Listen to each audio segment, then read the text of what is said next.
Kowe kira ngemate apa piye?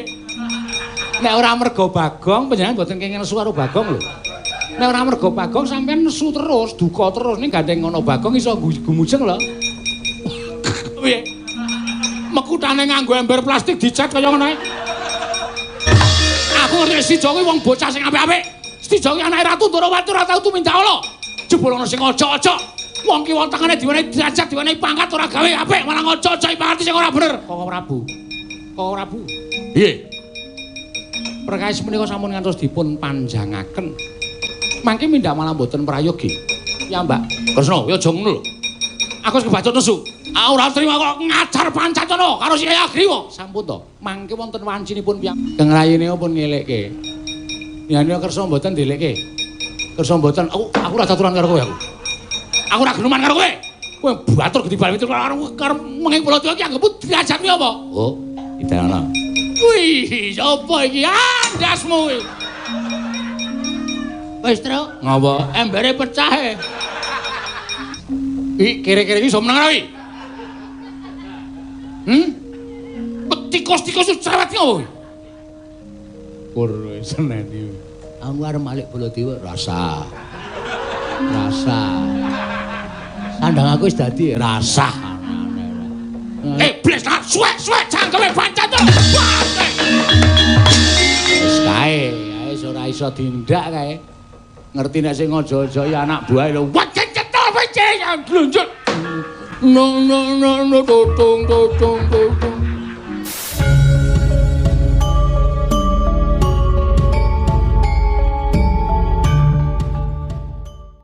Anakku lanang Stijo Bama Narakasura.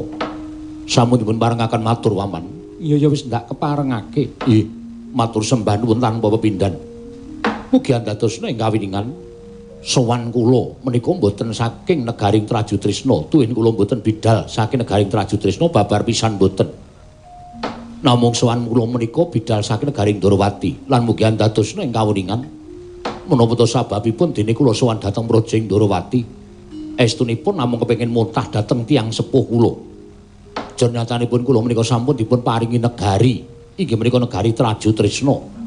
Nadyan nduk nalika semanten menika prajanipun Prabu Bomantara inggih menika Surateleng sakmangke sampun dados negari kula lan naminipun negaring Trajutrisna. Wonten ingkang paring nami nduk nalika semanten inggih Kanjeng Rama Prabu Sri Bathara Kresna. Pancen bener mengkono. Nanging sareng dangu-dangu kula limbang-limbang. Tuwin kula taliti nglangkung permati jebul pinanggipun Sang Nata Prabu Sri Bathara Kresna tiyang sepuh kula piyambak menika mujudaken satunggiling tiyang sepuh ingkang kirang adil tumrap putra-putranipun. Kirang adil tumrap putra-putranipun jalaran kula nuwun sewu.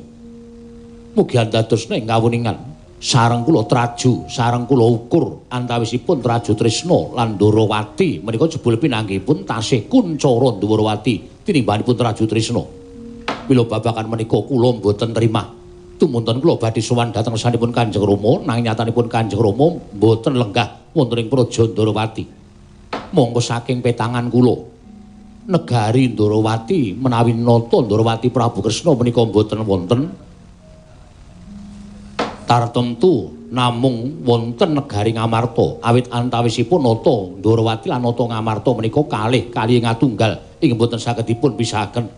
Mlengking saking menika Rama utawi Paman Prabu samangke Paman Prabu kula triwaloka kemawon Kanjeng Rama wonten pundi menawi Kanjeng Rama sakmangke sampun kepareng lan saged pinanggih kaliyan kula dinten sakmangke kula badhe nyuwun pengadilan ingkang saadil-adilipun paring kamukten dhateng putra. Nyatanipun kula nuwun sewu kamukten ingkang kula raosaken menika tasih kawon mukti ingkang dipun raosaken dening tiyang sepuh kula Kanjeng Rama Prabu Sri Bathara Kresna. Paman Prabu Puntadewa. Sri Baladewa Narpati Tuwinares Wara Kresna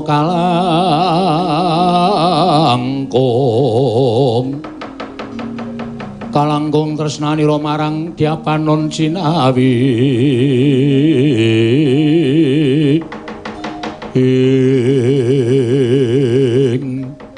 Oh Jagat Dewa Batur jagat pangestu Ngoro. Setija. Setija. Wonten dawuh. Wiwit saka Purwa madya tekaning wasana nggon mundha atur saning pamanmu Puntadewa. Tak petung-petung niatmu mau mung kepengin kowe kuwi njaluk pengadilan karena wong atuamu Yai Prabu Kresna. Ya ngono apa piye? Nggih, kasinggihan lakar mekaten. Jernyatanipun sareng kula petang-petang kamukten ingkang kula raosaken menika boten sepintena. Kados ingkang dipun raosaken dening Kanjeng Rama Prabu Ndrawati. Kosek, aku tak takon karo kowe. Sing anak kuwi kowe apa kresnane? Inggih, Kanjeng Rama Prabu Ndrawati menika tiyang sepuh kula. Mesine kowe kudune nampa. Mesine kowe kudune nrima. Kamukten wis diwenehake marang kowe kuwi peparinge wong atuwamu. Peparinge wong atuwamu. Nek kudune kowe kuwi tak lokke sawijining anak sing ora tau wisowal kalawan wong tuwa. Kudune kowe isin karo ratu-ratu liyane sing iso bebodro dhewe, bedah negara, mboyong putri, bondo ratu. Kuwi tegese wong lanang tenan. Lah saiki bareng kowe. Kowe iki mung kari nampa kepenake, kowe ngibarate kaya dene wong nglungguhi kloso gumelar. Sing gelar wong tuamu sing babat-babat wong tuamu. Upama kurang mukti kowe iki mbudidaya, ora kok kowe njaluk karo wong tuamu. Yen kowe sing duwe lekas sing kaya mengkono kuwi, slauk semase urip kowe ora bakal iso kepenak nggon mung ngrasake mukti ngawibawa Nyukrawati mbau dendha. Merga selama-selawase urip kowe tansah sumendhe marang panguwasane wong tuamu. Nuwun sewu. Wo, menika sanes perkawis kula lan perkawisipun kaduh Kanjeng Prabu Mandura. Nanging menika perkawisipun setija kalih Kanjeng Rama Prabu Sri Bathara Kresna. Nuwun sewu, panjenengan mboten kenging tumut-tumut perkawis menika. Kosek, kok kowe iso muni aku ora entuk melu iki dasarmu apa? Panjenengan sanes tiyang sepuh kula. Ning aku iki kakangne bapakmu tak kandhani. Aku iki kakange bapakmu. Tegese aku entuk melu-melu perkara iki. Aku ngandhani karo kowe iki padha karo aku ngandhani karo anakku dhewe. Ewadene kowe ora kena dikandhani. Ewadene kowe mbatal. Kowe wegah nama pewarah nampik pitutur becik. Aku ora sudi nyawang dapuramu. Ayo lunga. Lunga. Ora gelem lunga cek lakon duwe aku mentolo karo gledang negara Pati.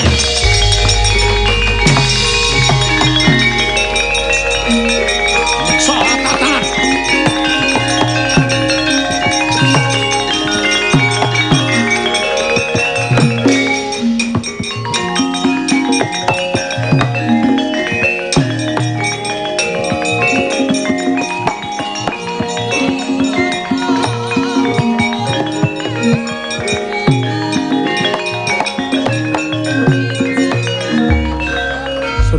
Dewa Narpati Tuwinares Wara Kresna kalangkung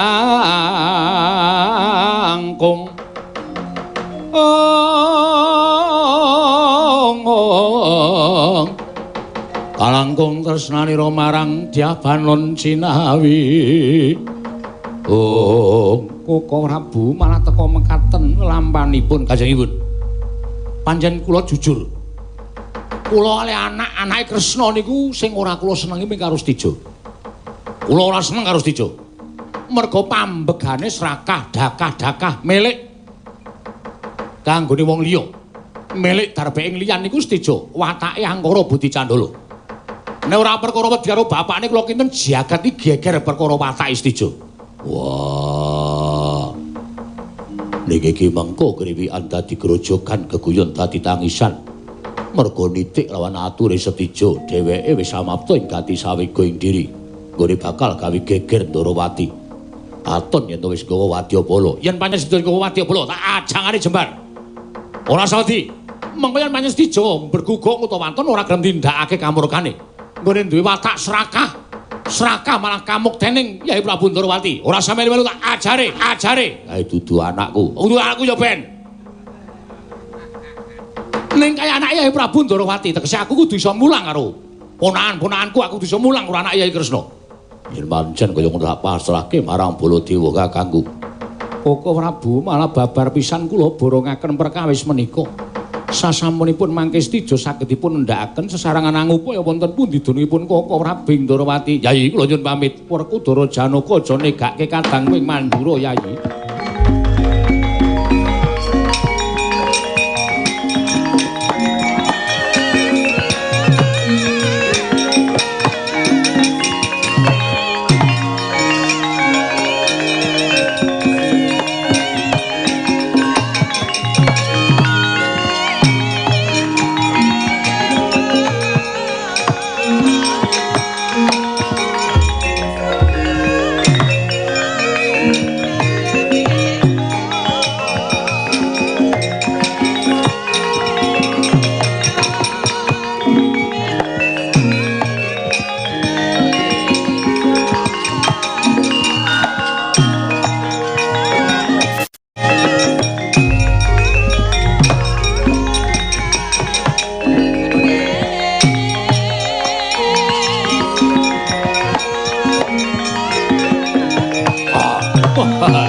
hanggo sesumbar Lindho pome gonceng kumalu dokuntur ketup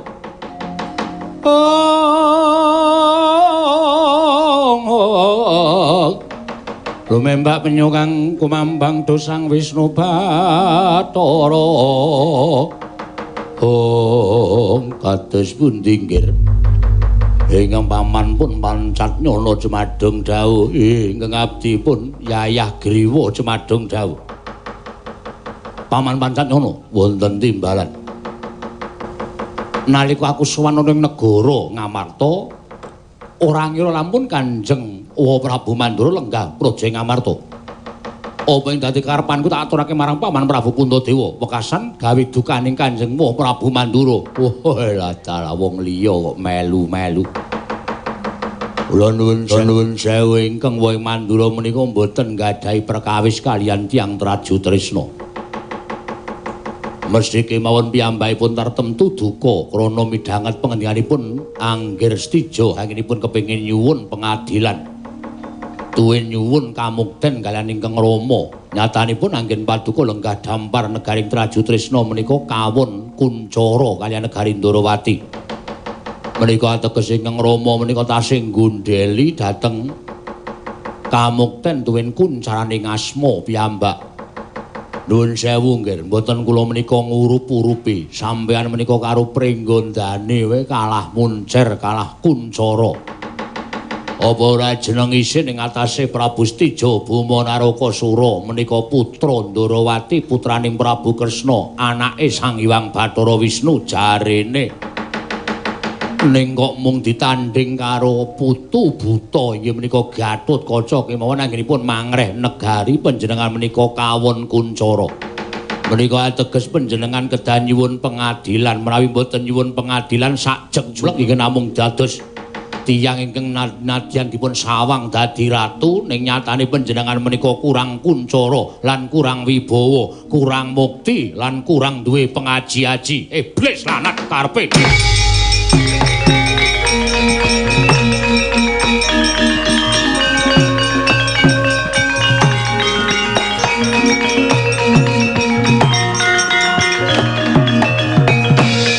Manus maning jajalanan cetha yen to wong Ngamarta karo Prabu Mandura pidak jempol karo Kanjeng Rama nggone tansah ngasorake lawan Stija ora lega rasane ngantiku yen durung kukup negara Ndarawati yen perlu tak jak ijolan Kanjeng Rama Prabu Ndarawati lenggah ning Traju Trisna aku sing bakal lenggah ning negara Ndarawati yen ora gersa lan ora gelem mituruti apa dadi pamothahe Stija Buma Narakasura rawe rantas malang-malang bakal tak putung lah ngaten menika nggih tegesipun panjenengan menika sawijining narendra ingkang gadah adeg-adeg mboten namung kados dene kebo ingkang dipun cocok kon ngalor ya ngalor kon ngidul ya ngidul paman pancen ngono wonten timbalan tetapke para wadyabala yen pancen wong Ngamarta paman-pamanku Pandhawa bilani wong tuaku rawe rantas malang-malang diputung inggih ngestakaken dawuh inggih ngestakaken dawuh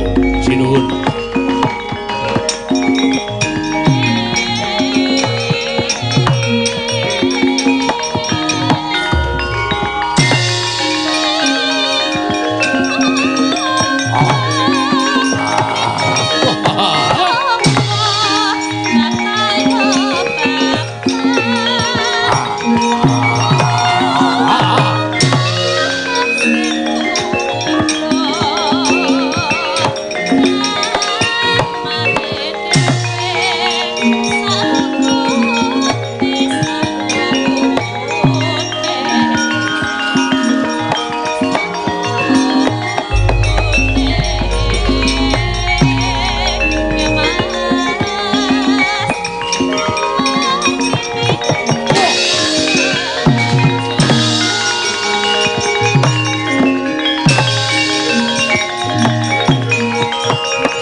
lamun tutan lamun masa prawira digdaya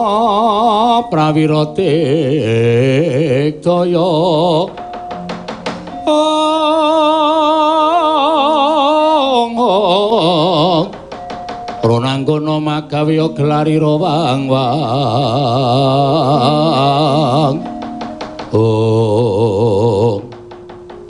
ngaglah kaya ndo mentang kaya gendheya Raden Setyaki kowe wong Traju Trisna dasar Paranyata ora gelem bongkoki gamanmu nggulungi gendera Maja takon dosa tak anggep praman ana negara Ngamarta wajib kudu tak leboke pakunjaran gedene nampa paukuman ayo cekelen carane sapi jagalan sik aja mung iso ngucap kene marganing patimu Singalena Prapteng Ralis Raden Setyaki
sesumbar lendo pome konceng kumalu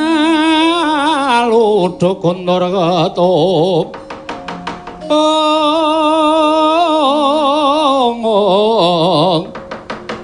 rumembak penyuang kumambang latar bubar mawut Wadyabala Traju Trisna padha piyak iki Adipati Ayah Griwa Senopati Traju Trisna sapa ketok dadi ndeking pengamun-amun barat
binatang keparet paris maning jajaran wah Wah, sukertaning bawana Setyaki mundur mbrangkang Wadyabala saka Traju Tresna.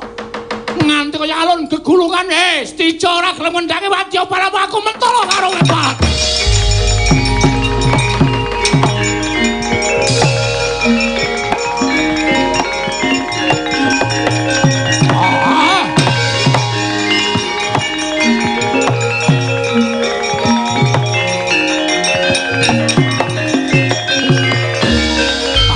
Jajaran iblis menungso ora tatanan. Ora paling iki Yayah Griwa. Ya, dasar kepara nyata. Prabu Baladewa. Ya, pancen kepara nyata-nyata manjur Prabu Baladewa. Ayo, tak undurke Wadyabalamu apa ora? Tak undurke Wadyabalamu apa ora? Wis dadi tekating Sang Prabu Traju Tresna. Yen ora keduga bedah negara Ndwarawati, trima kukut jagate piye? Piye? Mesine kowe iki menungso ning kiwa tengening Stija kuwi kudune elek-elek. Kowe iki menungso kowe gerangan, kowe iki wong tuwa. Kowe iki mapan ning kiwa tengening anakku Stija kuwi ngelekke. Nek Stija duwe pakarti sing ala kuwi to elekke. Ora malah to ojongi, ora malah to obong atine. Pancen wis dadine aku pancen asu.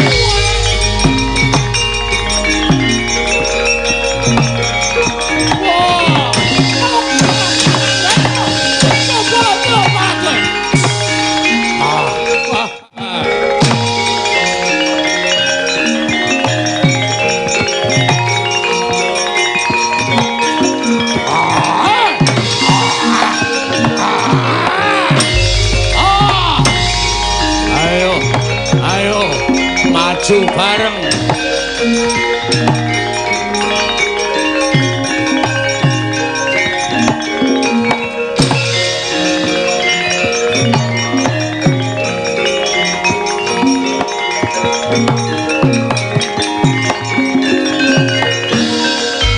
Wah, tak jagake. Nggonmu perang iso menang kok malah mundur. Ora perkara aku kalah Werkudara. Ning jebul mungsuh buta kuwi ora perkara kok butane kuwi rasa butane Digdaya kuwi ora. Sebabe apa? Abape mambu. Mula takon nggo nutup cangkem kabeh buta-buta. Wah. Yen pancen kowe ora kuat mambu abape buta minggiro. Tak trajange aku njaluki dipalilah Stija tak tegelane. Kosek. Nek tok tegeli iki mengko kriwikan dadi grojokan geguyon dadi tangisan. Merga iki perkara Kyai Prabu Ndwarawati. Perkara Stija karo wong tuane. Wah, iya. Niate Stija pancen kurang mukti dirasa kurang kuncara jenenge Stija.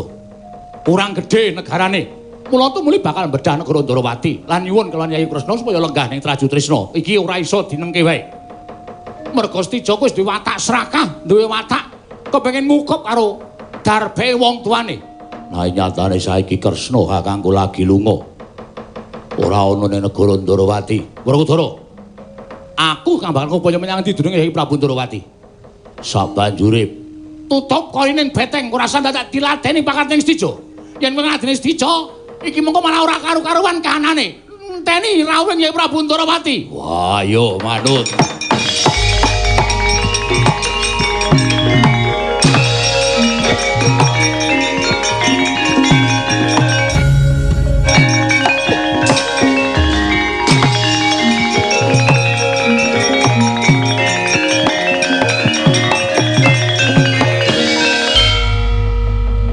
Sumbut karo kondangmu.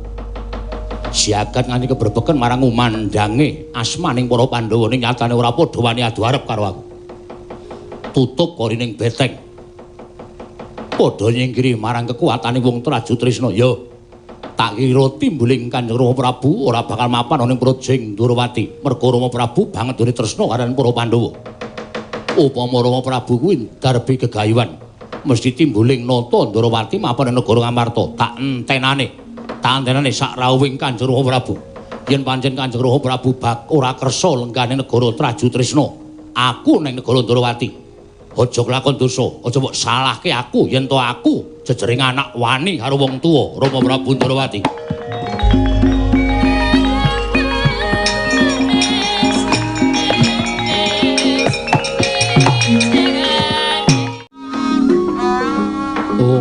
Tunama Sidam Sekaring Bawana Langgeng Kresna Narayana gawe kaget kita sowan ngabyantra ngarsa ulun ana wigati apa? Duh, pukulun semban kula. Pukulun pengayoman kula. Ingin namung dateng paduka kula badhe anyun tak dateng gegembolaning raos kula pukulun. Kresna sajak kaya ana wigati nggonira matur angrepa lan panjenengan ulun. Pukulun ngemuti bilih ingkang wayah Ndwarawati menika jatosipun mangertos dhateng lelampahan ingkang badhe lumampah. Wayaning mangsa kala saya anyaketi, wayaning mangsa kala saya anekani.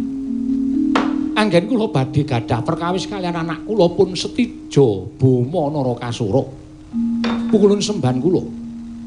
Mongko nyatanipun Setija menika anak kula piyambak, menika atmajanipun ingkang wayahing Ndwarawati. Menapa inggih badhe kelampahan benjangipun menawi sampun tumapak ing damel badhe kelampah lelampahan ingkang sampun kinudrat dening panguwasaning para dewa. Kresna ingkang aran Kodrat Sayekti mboya bisa diwiradati.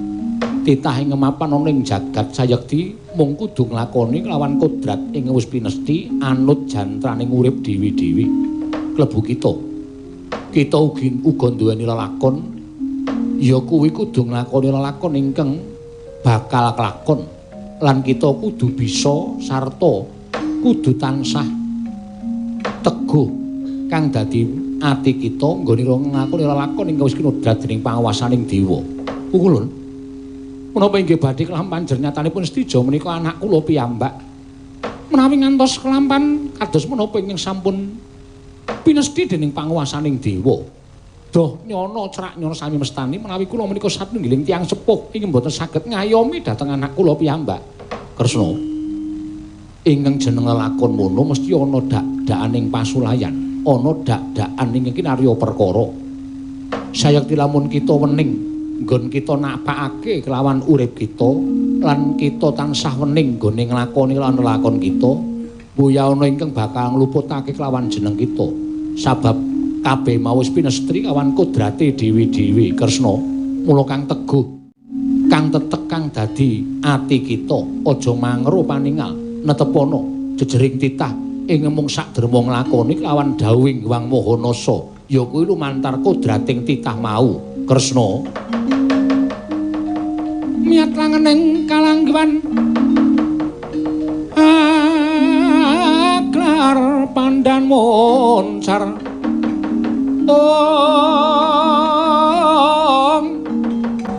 tinon ler kekonang sulem sorot tetan badan kasoran pacaring purnameng kekono dasare mangsa katiga gumaregel penggaling sang nata ing Ndwarawati.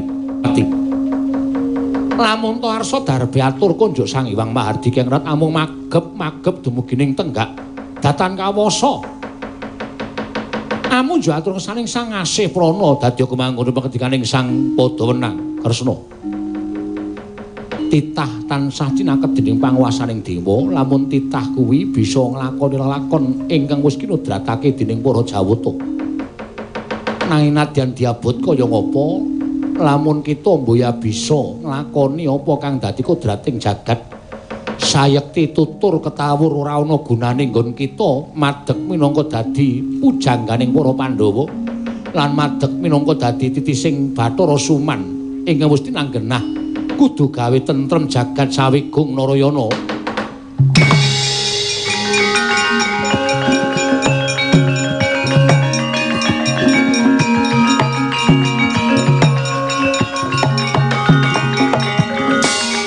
Ingkang ngangka loro kita kudu ngerti lamun sejatine wis tinulis dening panguwasaning para dewa, lamun patine Setija besok ya saka kita. Kita ingin kudu bisa nyuwargake lawan atmaja kita Setija Bama Narakasura. Wis kebat kita balya marang Marcapada. Sabab wektu dina iki Setija wis gawe dak-dakaning pasulayan ambibiti perkara kelawan nata ing Ndwarawati. Lamun kita ora ngendhakake kelawan kamurkaning Setija, sayekti ing kono Setija ora bakal bisa mendha dening pangrepa sapa wae ingkang bakal tutur kelawan atmaja kita Setija Bama Narakasura. Pukulun yen nadyan diawrat kaya ngopo kados menapa kula namung nderek kersa paduka Hyang Adi Pukulun. Keparenga kula nyuwun kekiyatan lair batos kula nyuwun pamit mandhap wonten ing Janaloka. Surtiti ngati-ati duga-duga digawa Narayana. Kresna sinayang manggelung mintonaken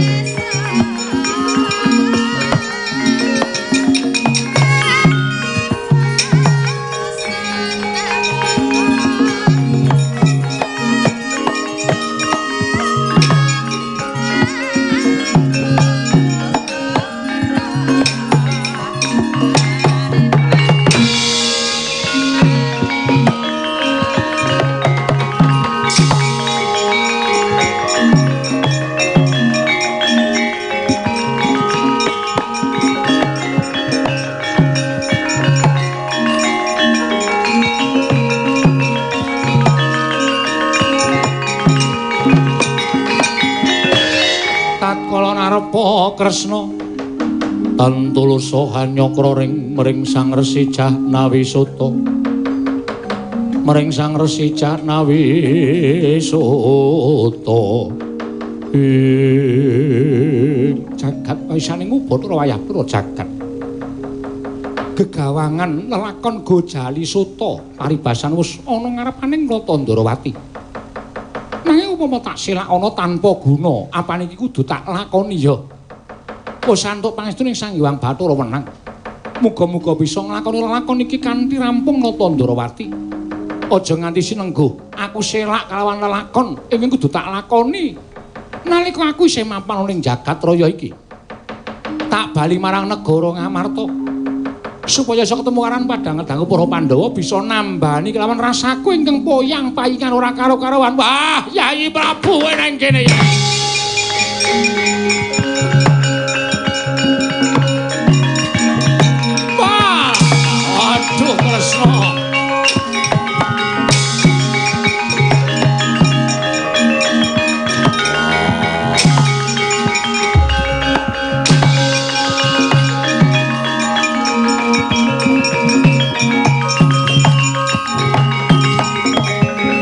Sri Baladewa Narpati duwe nareswara Kresna kalangkung tresnanira marang Dyabanon Jinawi adhiku dadi golekaning para Punggawa negara Ndarawati garwa putra padha bingung lebupun kakang nalika semana sawana Praja Ndarawati nanging Syadi tinemune ora lenggah ning Praja Dwaraka nganti tak goleki nganti lawan adhiku si Werkudara. Wah, Kresna kakangku tindak menyang endi? Kadangipun Kakang Werkudara, Kaka Prabu, saderengipun kula ngaturaken sembah. Ya, tak tampa. Wonten menapa ingkang nyuwun priksa menika malah kula? Wonten menapa dene sumengka tindakipun Paduka Kanjeng Kaka Prabu ing Pandura? Menapa wonten perkawis ingkang lumados wonten negari Ngamarta, menapa wonten negari ing Ndarawati, loro-lorone. Lho, kalih-kalihipun ya. Sinten ingkang dados dak-dakaning pasulayan? Ora lek kejaba mung anakmu Stijaba Narakasura. Nalindring Traju Tresna. Ing sajahe wegah nama warah nampik pitutur becik. Ngame-ame lawan negara Ndarawati. Rumangsane kurang mukti, rumangsane kurang wibawa. Lan rumangsane kekurangan derajat pangkat isih ame-ame karo tinggalane wong tuane mongko wong tuane sing meger-meger apa ora edan anakmu kuwi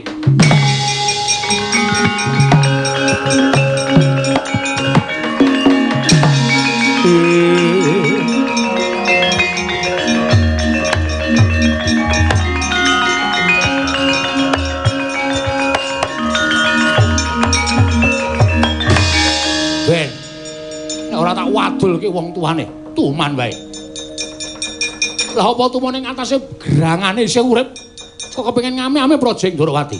Malah jae kepengin ngejak ijolan karo Yayi Prabu Kresna.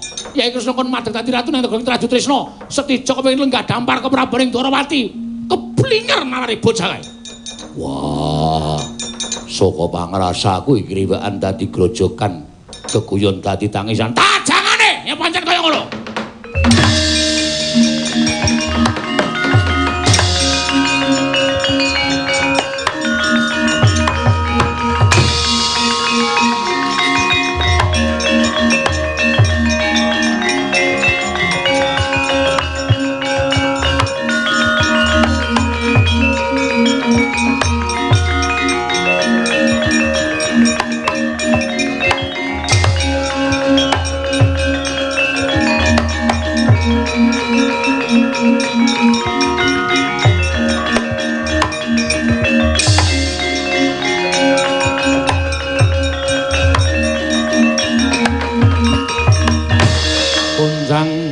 ing langit kelap-lapaton lergin sanging risang mawe gandrung sinuwun Kresna bekti kula Ndara bekti kula Den Kakang Semar Petruk Bagong ndak tampa pasuryan kok mboten kados adat saben ketingarengu menika wonten menapa sajake pancen Tandrawati nembe dicoba dening pakuwasaning para dewa Kakang lire apa Kakang ora ngerti Koko Prabu Mandura paring dawuh lawan aku yen to stija gawe geger jagat Ndrawati lan Ngamarta. Mongko ancas gegayuhaning anakku lanang sajake wis nerak pacak nerajang perbatang. Dielekake dening wong tuane ya kuwi Kanjeng Koko Prabu Mandura ora nggugu, dielekake paman-pamane Pandhawa ora nggugu. Iki ora aku sing ngajar anakku lanang, ora rampung-rampung Kakang. Nggih, ning sabar. Sabar nggih, Den. Sing jeneng okol dimungsuhi okol niku mboten wonten rampunge. Mengke upama sing siji kalah ning mesti mendem rasa ora seneng. Bekasan kethukulan rasa kepengin males ngudi tuwuh lara wirang. Niku semanten ugi nek sampeyan mengke nuwun sewu radi kasuran kaliyan ingkang putra. Sing jeneng wong tuwa niku malah sajake luwih sabar cah cilik karo wong tuane. Lho, kok iso ngono? Bocah nika tuthuk-tuthukan watu niku mboten nganti sak jam wis do dolanan melih. Ora ndirasa sengit, ning wong tuwa kecocok rasa sithik niku ning nenengan taunan. Mongko ming kecocok rasa mboten nganti tuthuk-tuthukan watu. Aku tau tuthuk-tuthukan karo kowe ya. Ora apa-apa ya, Tru, aku nuthuk nggonamu kowe nuthuk aku. Saduk lho. Menengo sik to, nek lagi wigati aja nyaut-nyaut. Bapak ini lagi ngene iki lagi penting. Lagi metu petake tenan. Aja tok padake Bagong lakon Bagong lara. Ming sapenakmu dhewe nek iki wigati. Ngoten. Lah terus sampeyan ampun kesusu, aja umup, aja ngurup mung perkara ngono kok meduna ketaken sing dolanan lampu iki kok. Murup dhewe, ora mungkin murup dhewe, rampok murup dhewe. Iki antarane kowe karo aku lho, piye dadake gedhe apa piye?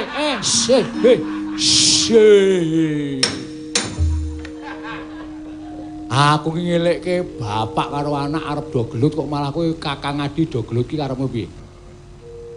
Sidem. Oke. Sidem trem, nggih, Pak.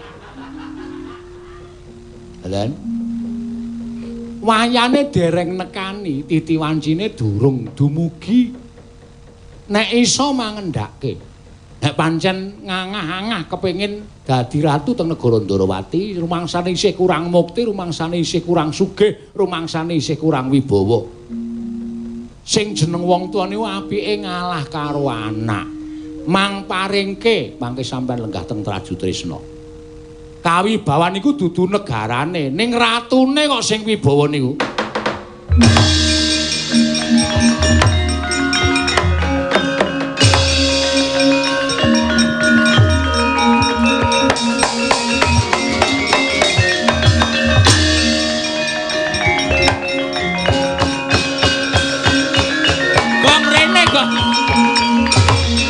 Aku kebablasan rono. Wah.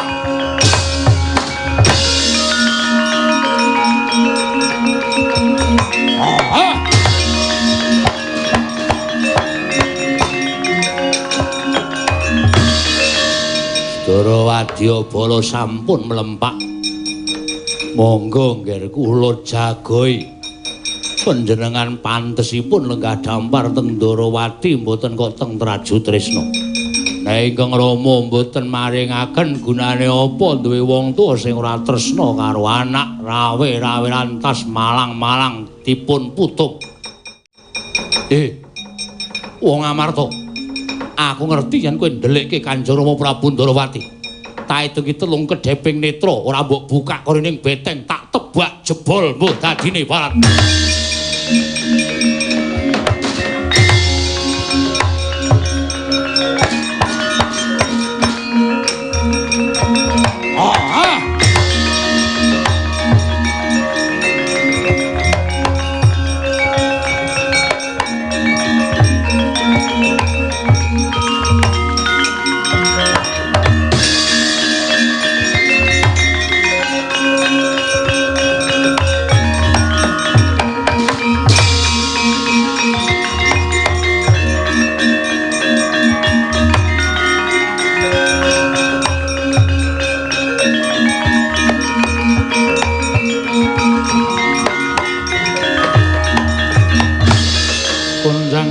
sing langit kelap-lapaton lir kincanging risang mawe gandrung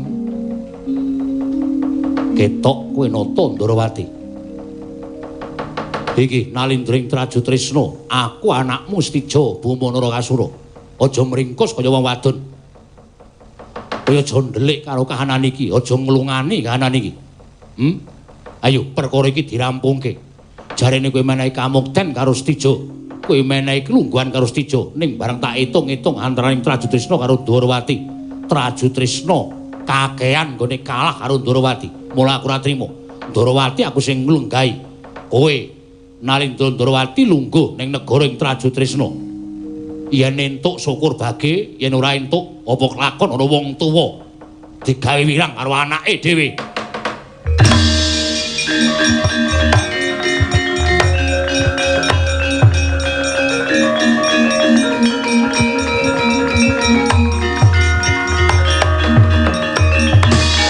tunjangkan sing langit kelap-lapaton lir kincanging risang mawe gandrung anakku lanang nggir anakku wong gagah anakku wong jarot anakku wong sentosa Stija ih ana apa ora sandadak kowe nyebut-nyebut kanthi tembung repa ketok lorekmu ketok gedhamu aku kuwi anak sing tok kuwalonake aku ora tau tate nampa pangudangmu urung tau tok rangkul urung tau tok lelo-lelo dina iki ketok gedhoane nata Ndarawati Stija rungokno sithik ya nggih aja kebranang marangmu bal-baling nepsu ing tan bangkit pinambeng wekasan mengko ndak malah kowe dhewe ingkang kewirangan ya aku mbok anggap apa-apa ora apa-apa mbok anggap kepiye wae aku manut yen pancen kowe ngarani wong tuamu iki wong tua sing ora adil mbanci di Banjiladan yen pancen ana penemumu sing kaya ngono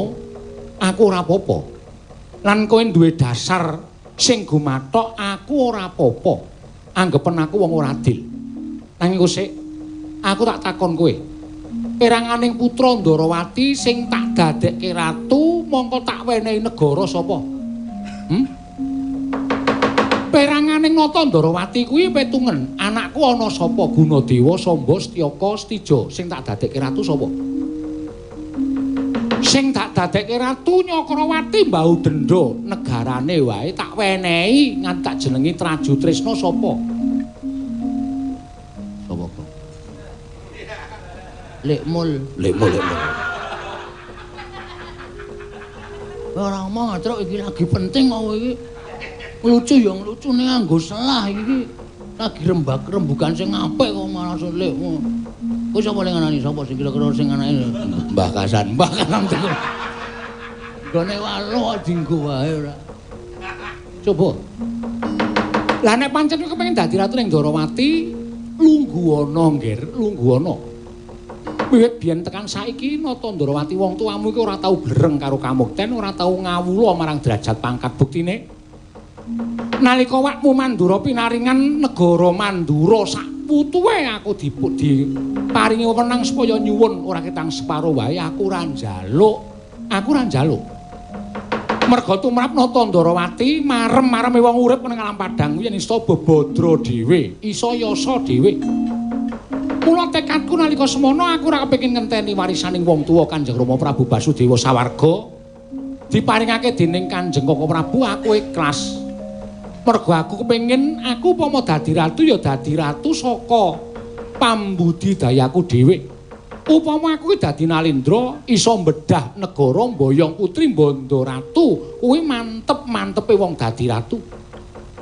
lah saiki coba nek upama wong sak jagat iki padha ngerti Stija ngamuk mung kepengin dadi ratu ning Ndarawati mergo rumangsane nggone dadi ratu ning Traju Trisna kuwi kurang wibawa apa rumangsamu wong sing padha krungu mau padha ngalembana karo kowe? Apa rumangsamu kawula sing padha ngerti mau padha ngalembana karo Stija? Ora nggih. Ora ana sing padha ngalembana. Malah doh nyono cerak nyono padha mestani Stija kuwi anak sing ora tau ngerti karo wong tuwa wis dimuktekke isih dakah-dakah ngangah-angah kepengin ngukup marang negarane wong tuwa. Coba ta pitungan. Nek kaya ngono kuwi saiki aku tak takon, kowe iki anak model piye coba aku tak takon.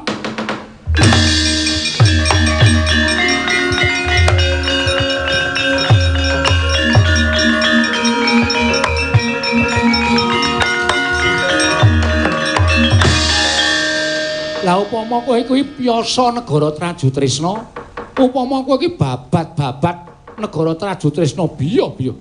Lah endah kaya ngapa ngemu gembela sirahmu gleleng macakmu. Ngendhak marang sak pepadane urip, ngendhak marang nayaka-nayaka lan punggawamu. Selagine kowe entuk warisaning wong tuwa, kowe diwenehi wong tuwa wae.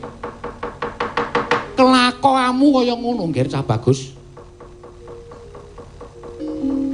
Ayo kowe arep gunawan apa? Arep gunawan apa? Ngono kuwi lho go kandhani anak ngono kuwi.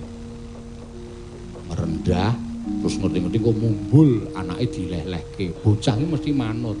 Urung-urung anak tok gebuk pir ndase. Pir wis sepur ya. Ha iya. Halo saiki tenggleng-tenggleng ora karu-karuan. Enak gampang dikandhani. Oh jenenge anarkis kowe iki nek dilaporke kecekel wong anak ubut ngono. Aku nyawangi ra tegel. Petro, dalem. Kono rembugan ning ngadosik kono. Iki lagi tak nggo rembugan. Asu ya. Ngomong iku isih kok. Aku iki rasah nyaut. Rasah jauh-jauh mengko ora nyaut.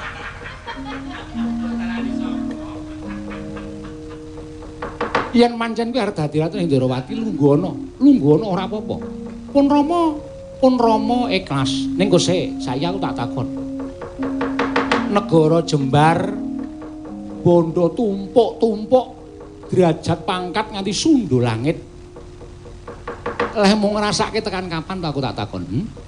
Leh mung ngrasake tekan kapan? Wong urip ki embane kaya wong ngimpi. Mung dikedhepke wae kabeh wis iso ilang musna saka ngarepamu. Lah kok rewangi kowe wani karo wong tuamu, ndeder dosa nganti tumpuk mati timbun-timbun. Wong kepengin derajat pangkat, kepengin negara sing jembar, kepengin mukti sing nganti sundul langit kamuktenmu, derajat pangkatmu ora iso diranggeh dening wong sapa wae. Kabeh mau mung sawetara wektu Stijo, kok nek rewangi nganti kowe wani karo wong tuamu iki janjane setanggo. Gol-gol ki apa coba? Aku tak takon, sing tanggo gaman ki apa Stijo? Oh.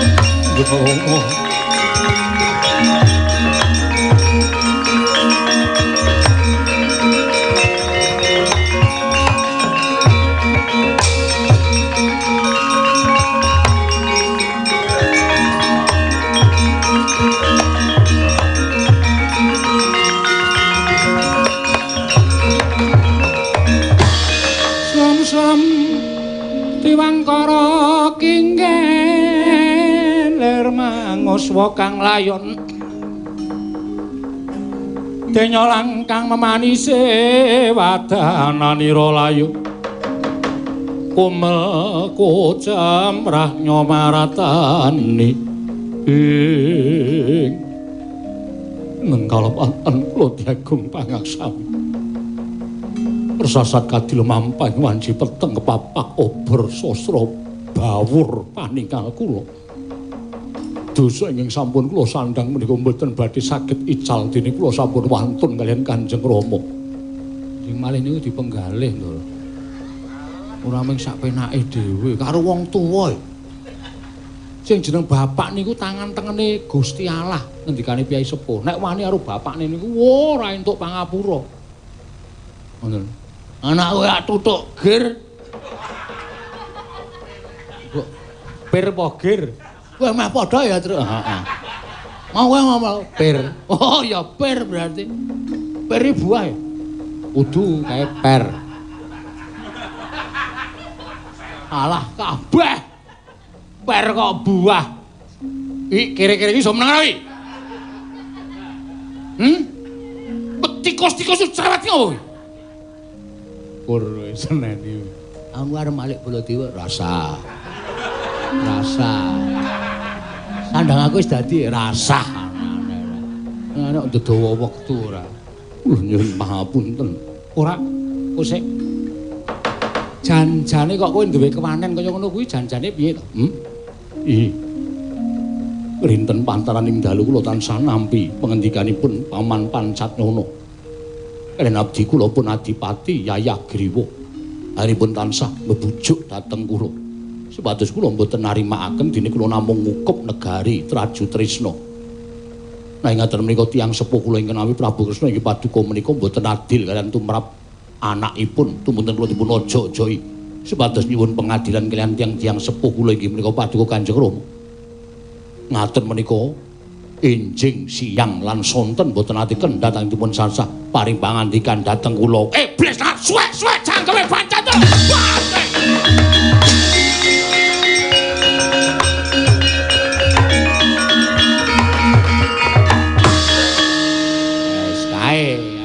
Iso tindak kae.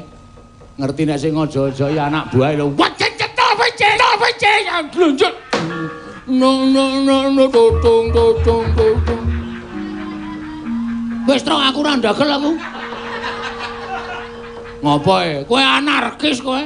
Kowe meng golek guyu wiya gawe ngarani kanca. Kaya penonton iki akeh-akeh. Ora nganggo nuthuk wis rene. Wah tenan, wis sekali nampak ngono aku bubar aku. Oh. Andake lek mul. Lemul sapa lemul? Setijo. Bejo bejaning wong lali kuwi isih bejo sing eling lan waspada. Ih, ngaten Kanjeng Rama. Semingkira dhisik tentremna rasamu. Pun Rama tansah ngapura marang keleputane anak. Ora ana pun Rama kok tegel karo anak. Matur sembah nuwun Rama. Aku tak menggak kok Prabu kan kriwikan dadi grojokan geguyon dadi tangsel.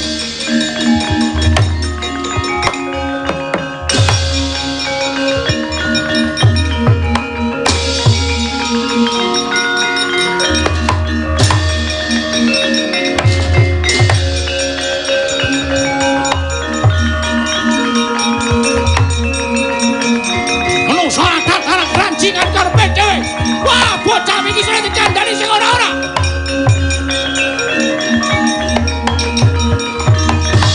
Aku ngerti Stijo kuwi wong bocah sing apik-apik. Stijo kuwi anake Ratu Ndorowati ora tau tumindak ala. Jebul ana sing aja-aja. Wong ki wong tengene diwenehi derajat, diwenehi pangkat ora gawe apik, malah aja-aja pangkat sing ora bener. Koko Prabu. Piye? Perkawis menika sampun ngantos dipun panjangaken. Mangke mindak malah mboten prayogi.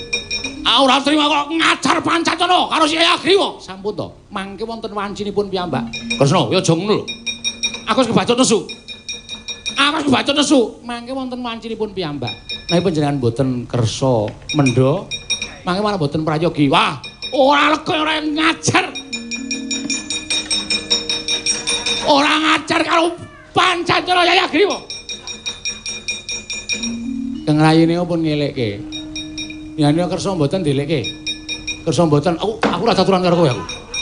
Aku ora geneman karo kowe. Kowe batur gede bal itu karo menging kula iki anggapmu diajakmi apa? Oh, ditana. Strayale binantang. Panos maning jajalanan. Ya dikandani apa ora kowe? Hah? Iki apa iki? Iki sapa iki anake? Lho, iki Prabu Kokratana. Ya Prabu Baladewa. Mundur ora kowe?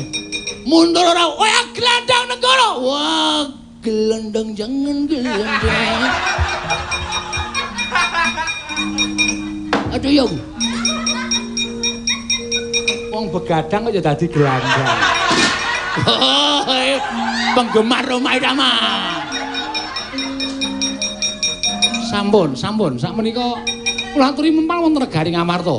Setija ndi? Kula kantinipun ngempal wonten negari Ngamarta kajengipun wadyabalanipun sami wangsul dhateng negari Tanduristna. Ya, ning bocah wis eling tenan. Sampun Prabu ya syukur. Kok kliwer.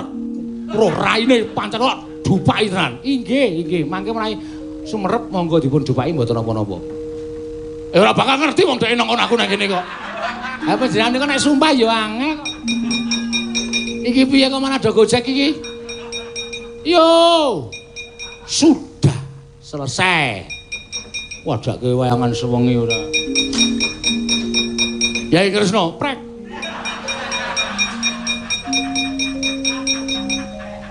Nah, ngaten menika tegesipun sampun saged ngendhakaken kamurkan.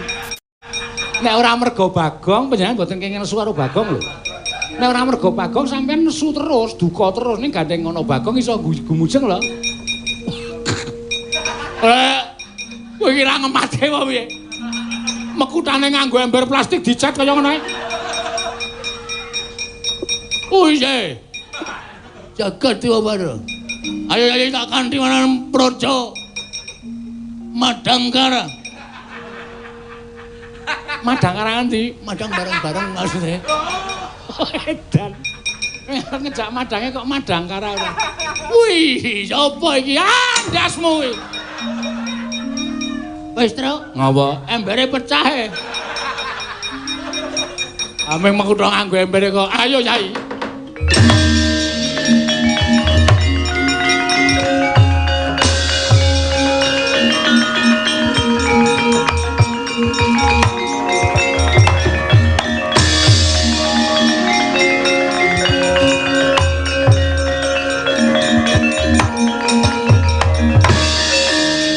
Wah.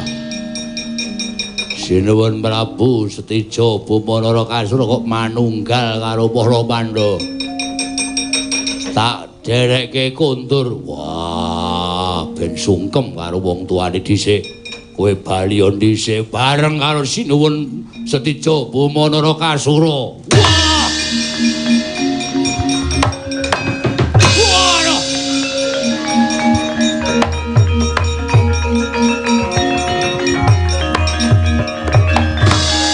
Madange jagat mungo paneng sapucak ing wukir gunung-gunung